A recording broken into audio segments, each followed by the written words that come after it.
नमस्कार, भविष्य मार्गदर्शन के YouTube चैनल में आपका स्वागत है। ग्रहों की पीड़ा से शायद ही कोई बच सका है।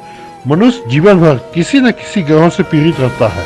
ज्योतिष के माध्यम से हम इस पीड़ा को टाल तो नहीं सकते, परंतु इसके प्रभाव को काफी हद तक कम कर सकते हैं। हमारे हिंदू धर्म में खरमास के महीने को काफी अशुभ माना गया।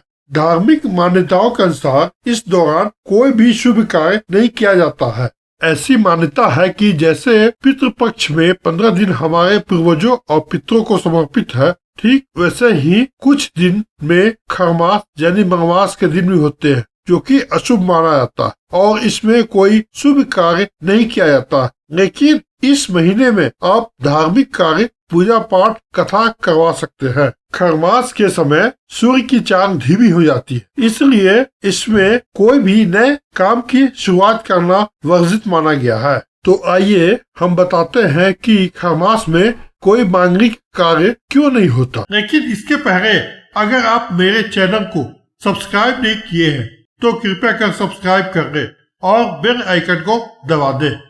शास्त्रों के अनुसार सूर्य जब बृहस्पति राशि धनु और मीन में प्रवेश करती है तो इस दौरान वह अपने गुरु की सेवा में रहती है। ऐसे में सूर्य का प्रभाव कम हो जाता है और सूर्य की वजह से गुरु ग्रह का भी बल कमजोर हो जाता है, और जब वह कमजोर हो जाता है तो इसके लिए शुभ कार्य करना उचित नहीं है। अर्थात दोनों ग्रहों की मजबूती होना बहुत जरूरी है। इसी कारण कोई भी मांगलिक कार्य इस समय करने पर फलित नहीं होता। इसी कारण इसे अशुभ मास माना जाता है। हिंदू पंचांग के अनुसार 16 दिसंबर को सूर्य दोपहर 3:47 पर धनु राशि में प्रवेश करेगा और ऐसे में खरमास 16 दिसंबर से आरंभ हो जाएगा, जो पूरे 1 मास तक रहेगा, अर्थात 1 महीने तक रहेगा, और फिर 15 जनवरी 2024 को यह समाप्त हो जाएगा।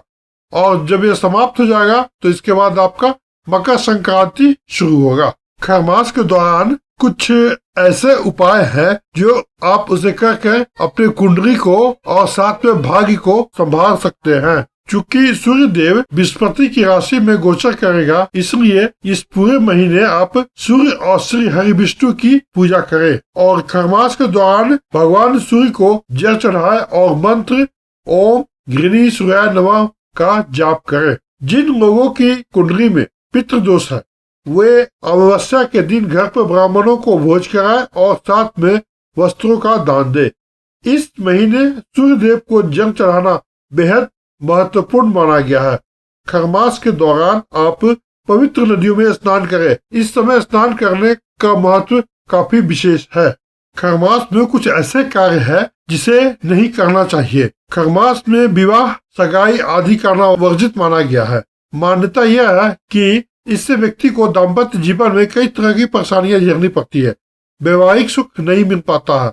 अगर आप खरमास में गृह प्रवेश करते हैं तो इससे आपको दोष लगता है और परिवार में अशांति रहती है।